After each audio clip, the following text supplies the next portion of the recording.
dia tidak perlu lagi tanya, tinggal di hotel tanya resepsi di mana, gimana contohnya.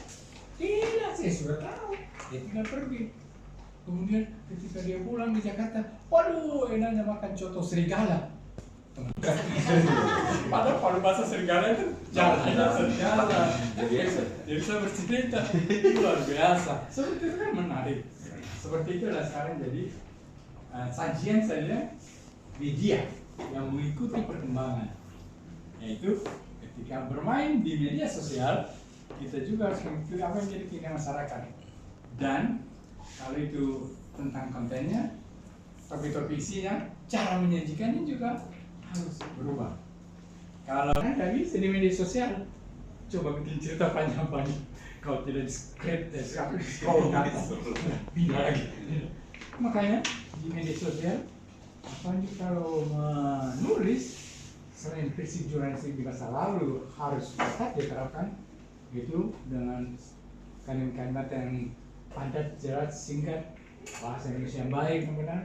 Kita juga kalau ada peristiwa kita bagi ke ada macam-macam breaking news ya, itu satu stop, nggak usah campur-campur yang lain.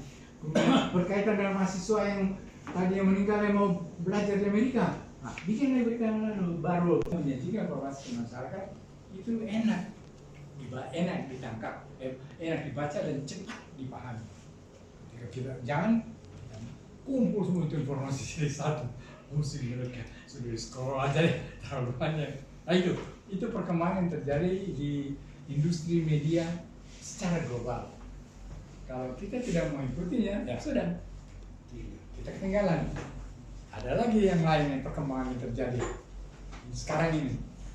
Kita dulu yang bisa mengisi halaman-halaman media, terutama di cetak, itu cuma wartawan aja.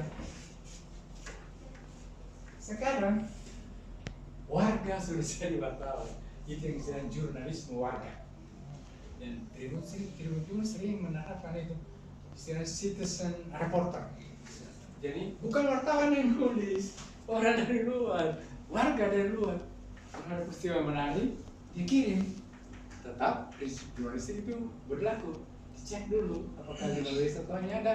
Oke, menarik, langsung dikirim, dimuat.